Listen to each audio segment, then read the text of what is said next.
make a little bit longer video today and thank all of you guys for the kind words about my cover songs, especially If I Fell and what I posted yesterday, Sympathy for the Devil.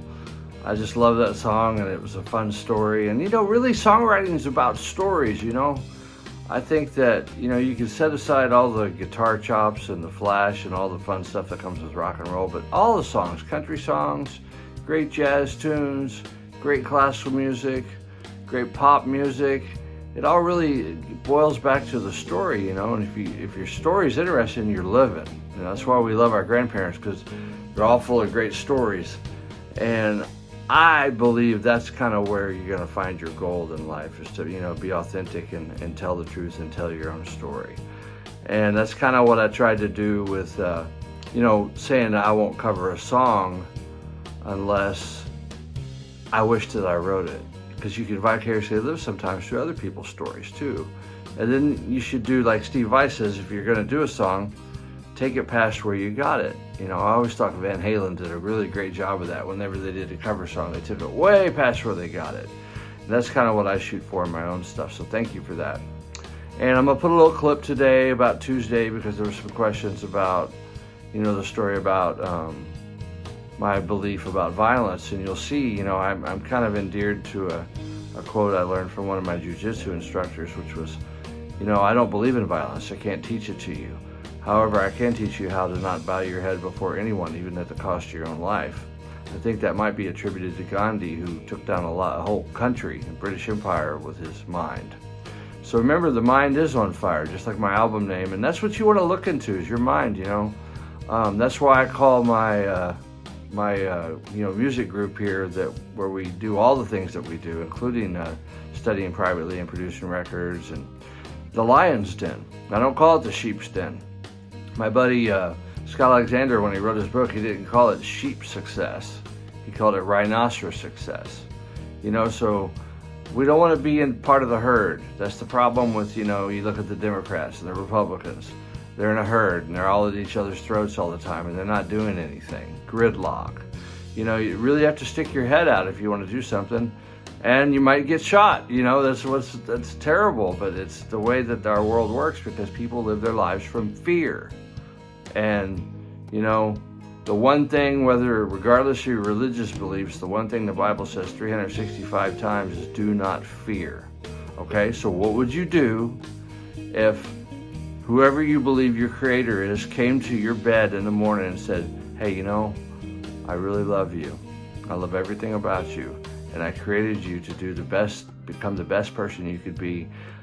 I'm going to snap my fingers and you could do whatever you wanted to do in your life, and there's zero chance of failure. What would you do?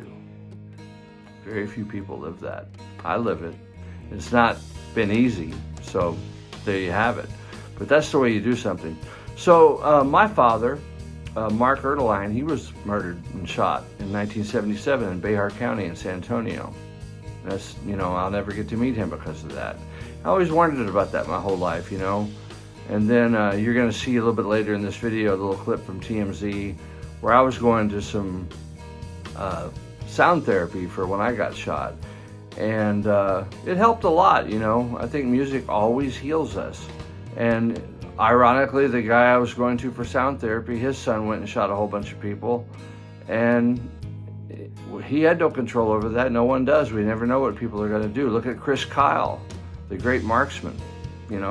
One of the most accurate snipers in the world was shot by another fellow member of the armed forces who had PTSD, and they went out to gun range.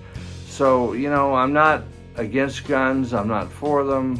I just realized that it's a circle. It's a circle that's unbroken, and I encourage you to just try to break that circle in your own life and tell your story, and that's what my songs are about, okay? So I'm going to post that today, and I'll put a little bit of the clip of the song Tuesday at the end. That was the video that we shot in Vegas, right around the time that there was another one of those incidents. And then, every time you turn on the news, there's another one of those incidents. And they feed off that stuff. And I think Don Henley did a really good job about talking about the talking heads. Kick them when they're up, kick them when they're down. Music is where we need to be. Music can heal. All this other bullshit can't, and it hasn't. And I think the more we get back to that, we'll be back to the eras that lasted, you know, the 60s, the 70s, the 80s, the 90s. There was a lot of good music then. Ever since we've gotten to this digital realm, you know, this video's long. I can't do a 20-second clip for you because you're doom scrolling. I'm sorry, you have to go somewhere else and do that. Go watch the Island Boys, you know, go watch the Kardashians. They'll do that all day for you. 20-second clip. You think Miles Davis would make 20-second clips of Bitches Brew so people could doom scroll and see what he's wearing on his, you know, latest tour? And he dressed cool. No, it's not what it's about. And by the way, fast food, that's why you're sick, because you're eating that crap. You see from my videos on Sunday, we do slow food here. I'm the most patient person in the world.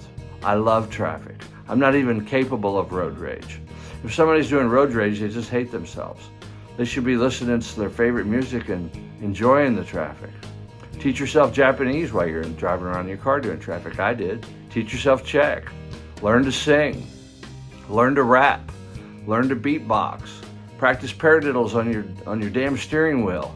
You know, you are in control. You're driving the car. When you lose it, you lose it.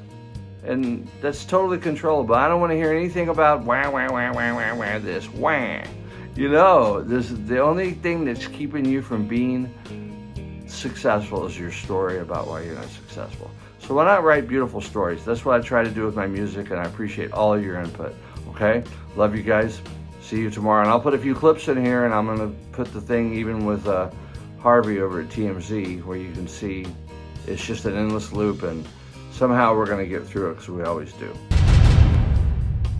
So Eric, I just want to tell the audience, so Brian, you're referring to Brian Crusius, is the licensed counselor who specialized in treating PTSD. So that's who the VA told you to meet with. So, and he is the father of the El Paso shooter.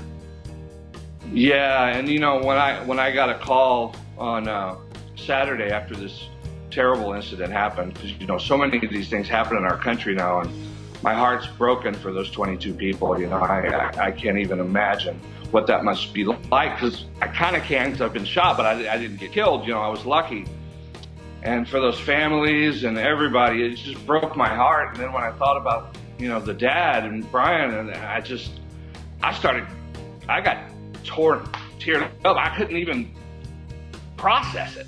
He is treating you, a shooting victim, and is attuned to this kind of thing since he specializes in PTSD. And the irony here is that his son is now under his nose, his son apparently had this kind of predilection as well as the shooter in your case. Yeah, I think that's where we're getting in this country, Harvey. I think it's you know, we really got to look as, you know, when an expert, somebody that's trained to deal with these things, has a family member, how much closer can it get